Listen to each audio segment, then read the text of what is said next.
एक अद्भुत शांतिपूर्ण अनुभव के बाद मोंग का मन पूरी तरह बदल गया। उसने अनुभव किया कि शोर और लोगों की बातें उसे परेशान नहीं कर पा रही है। मोंग का मन इतना स्थिर हो गया था कि विचार भी उसे छू नहीं पा रहे थे। इसी अवस्था में मोंग मास्टर के पास लौटा। मास्टर उसका चेहरा देखकर समझ गए कि मोंग का मन नदी के साथ एक हो चुका है और उसकी उदासी धुल चुकी है। मास्टर ने पूछा, अब बताओ, तुम्हें डिस्ट्रैक्शन, शोर और लोगों से कोई शिकायत है? मोंग ने चुपचाप अपना सिर मास्टर के सामने झुका दिया। नमस्कार दोस्तों, स्वागत है आपका बोधि आइडियल चैनल में। एक बार एक जवान मोंग मास्टर के पास आकर बैठा। मन में कुछ असमंजस लिए बहुत देर तक बैठा रहा। मास्टर उसके भाव समझ गए और बोले, तुम परेशान हो, खुलकर अपनी बात कहो। संकोच करते हुए जवान मोंग ने कहा, मास्टर, मुझे यहाँ शांति नहीं मिल रही है। मैं यहाँ ठीक से अभ्यास नहीं कर पा रहा। मैंने देखा यहाँ कुछ ही लोग हैं जो अभ्यास के लिए गंभीर हैं। बाकी सब इधर उधर की बातें करते हैं, एक दूसरे की टांग खींचते हैं और एक दूसरे को परेशान करते हैं। मास्टर शांत भाव से सुनते रहे।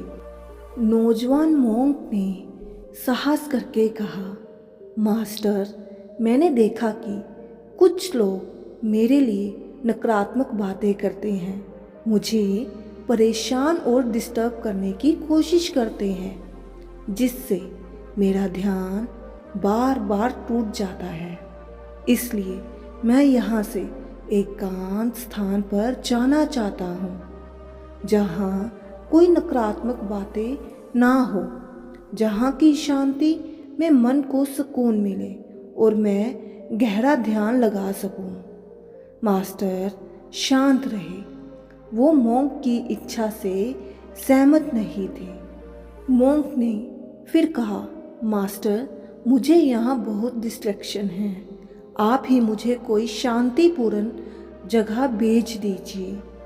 मास्टर ने कहा, ठीक है, अगर तुम्हें ज़्यादा परेशानी है तो तुम चले जाना। कल हम इस बारे में बात करेंगे। तुम कहाँ जा सकते हो, लेकिन अभी सब लोग नदी तट पर सैर करने जा रहे हैं। चलो पहले वहाँ चलते हैं। ये कहते कहते मास्टर के चेहरे पर मुस्कुराहट आ गई, जो नौजवान मोंग नहीं देख पाया। जैन मास्टर सारे शिष्यों के साथ नदी किनारे गए। हर कोई ग्रुप बनाकर बैठ गया, लेकिन शिकायत करने वाला मोंग अकेला रह गया। तभी मास्टर उसी जवान मोंग के पास गए और बोले, मेरी बात ध्यान से सुनो। तुम यहाँ नदी तट पर बैठकर मेरा आखिरी काम करो। नदी में जो लहरें बन रही हैं, जो बुलबुले बन रहे हैं, जो पत्ते सतह पर तैर रहे हैं, तुम केवल और केवल उन्हें ऑब्जर्व करो। इस तरह अपने मन को जब पानी से भर लो तब मेरे पास आना। इतना कहकर मास्टर दूर चले गए। मोंग ने सिर हिलाया और पानी की ओर देखने लगा। फिर थोड़ी देर बाद सोचा कि मैंने मास्टर को हामी तो भर दी, लेकिन मैं इस पानी को अपने मन में कैसे भरूं? पता नहीं मास्टर मुझसे क्या चाहते हैं। फिर उसे याद आया कि मास्टर ने नदी के पानी पर 3 चीजें देखने को कहा था। यही सोचकर मोंग बहती नदी को देखने लगा। थोड़ी देर में उसने देखा कि नदी को छोड़कर उसका मन हर जगह भाग रहा है। उसका ध्यान आसपास के लोगों की बातों पर जा रहा है। ऐसा कुछ देर चलता रहा। फिर जवान मोंग ने निश्चय किया कि मुझे मास्टर का दिया हुआ आखिरी आदेश पूरा करना है। फिर दृढ़ निश्चय करके मोंक ने पानी की सतह पर अपनी आंखें जमा ली और नदी की लहर देखने लगा।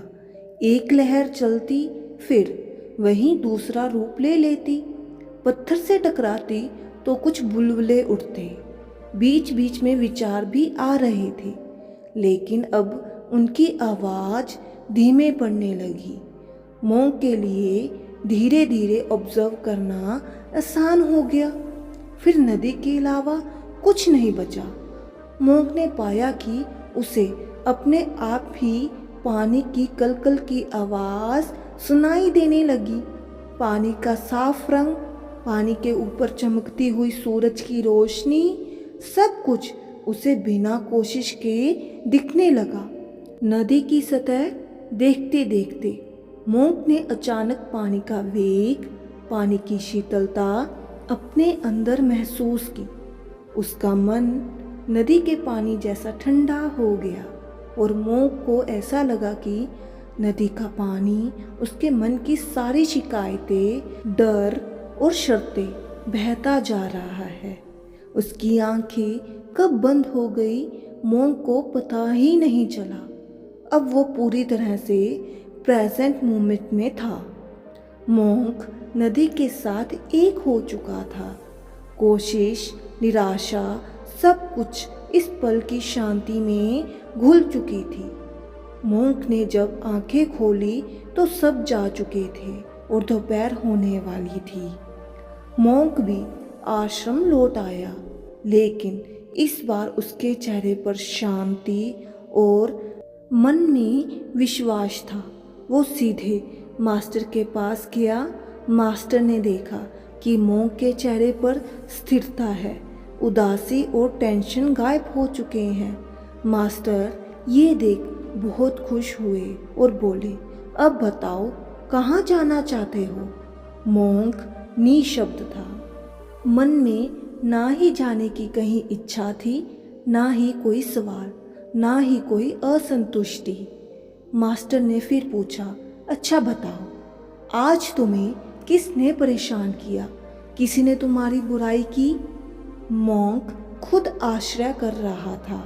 आज इन चीज़ों ने मुझे छुआ भी नहीं। मास्टर ने पूछा, अच्छा ये बताओ तुम शांत कैसे हो?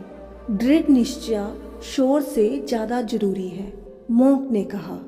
मास्टर, मैंने दृढ़ निश्चय किया कि विचारों से ज़्यादा मेरे लिए नदी की लहरें जरूरी है। यह मेरे लिए आखिरी काम है, इसके अलावा कुछ मायने नहीं रखता। मास्टर ने कहा, बहुत अच्छी बात है। ये पहला लेसन है कि विचारों को जीतने के लिए हमें दृढ़ निश्चय करना पड़ता है। खुद को आदेश देना पड़ता है कि प्रेजेंट मोमेंट से ज़्यादा कुछ कीमती नहीं है। मास्टर ने कहा, तुम इस बात को अच्छे से समझ लो कि तुम जहाँ भी जाओगे अपना मन साथ लेकर जाओगे। अब तुम अपने अनुभव से जान चुके हो कि तुम दृढ़ निश्चय से ही विचारों की आवाज़ को धीमा करके प्रेजेंट में आ सकते हो।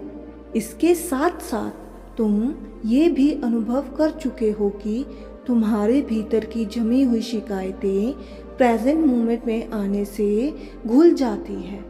तो तुम जितना प्रेजेंट मोमेंट में आओगे, मन को उतना अपने अधीन करते जाओगे। यही प्रेजेंट मोमेंट तुम्हारी हर शिकायत, हर विचलन का सल्यूशन है। मास्टर ने कहा, कुछ लेसन और समझो। दूसरा लेसन है, मन की खासियत है कि वो शांत नहीं होना चाहता, क्योंकि मन शांत होगा तो इसका अस्तित्व खतरे में आ जाएगा। इसलिए जैसे ही तुम शांति के नज़दीक आओगे, वैसे ही ये मन चाल चलेगा। वो हार मानने से पहले दूसरों में कमियां निकालना और खुद को श्रेष्ठ समझना शुरू कर देता है, क्योंकि अहंकार दूसरों में बुराई देखकर ताकतवर होता है और फिर मन विचारों से घिर जाता है। इसलिए जब दो लोग मिलते हैं तो तीसरे की बुराई करने लगते हैं। जब इंसान अकेला बैठता है तो दूसरों के बारे में सोचता है, उनकी कमियां देखने लगता है और अपनी सोच में खुद को साबित करने लगता है कि देखो मैं कितना बढ़िया हूँ, दूसरे कितने बुरे हैं, मुझे परेशान करते हैं, इसमें मेरी तो कोई गलती नहीं है। ये सब मन की चालें हैं, इनसे बचो, नहीं तो तुम हमेशा दूसरों से शिकायत करते रहोगे। मास्टर ने कहा, अगली बात याद रखो, शिकायत करने वाला मन कमज़ोर होता है और कमज़ोर मन कभी शांति को नहीं जान पाता, प्रेजेंट मोमेंट में नहीं आ पाता।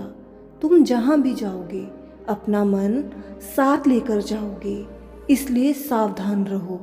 अकेले में बैठकर कभी किसी की ओर मत देखो। मास्टर के शब्द सुनकर मोंक पूरी तरह मौन हो गया और आत्मनिरीक्षण करने लगा। मास्टर ने कहा, याद रखो, तुम्हें ऐसी जगह नहीं मिलने वाली है जो पूरी तरह डिस्ट्रैक्शन से मुक्त हो, क्योंकि प्रकृति में हर चीज़ के दो विपरीत गुण मौजूद होते हैं। जैसे दिन है तो रात है, सुबह है तो शाम है, हंसना है तो रोना भी है, शांति है तो अशांति भी है। यानी ऐसी कोई जगह नहीं है जो पूरी तरह शांत हो, और इसका मतलब ऐसी भी कोई जगह नहीं है जो पूरी तरह अशांत हो। जो तुम्हें परेशान कर सकते हैं, जहाँ पर विचलन है, डिस्ट्रैक्शन है, वहाँ पर शांति भी है। यह प्रकृति का नियम है और यह बात केवल प्रेजेंट मोमेंट में आने पर ही अनुभव होती है। इसलिए मैंने सबसे पहले तुम्हें नदी की लहरों को देखने को कहा। मास्टर ने कहा, अब तुम जान चुके हो, अगर तुम्हारा ध्यान के प्रति दृढ़ निश्चय है तो तुम अंदर और बाहर के शोर को जीत सकते हो। मोंक ने सर झुकाकर हामी भरी और कहा, मास्टर, अब मैं समझ गया हूँ कि मुझे जहाँ भी जाना है अपना मन लेकर जाना है और मैं प्रेजेंट रहकर ही अपने मन को जीत सकता हूँ।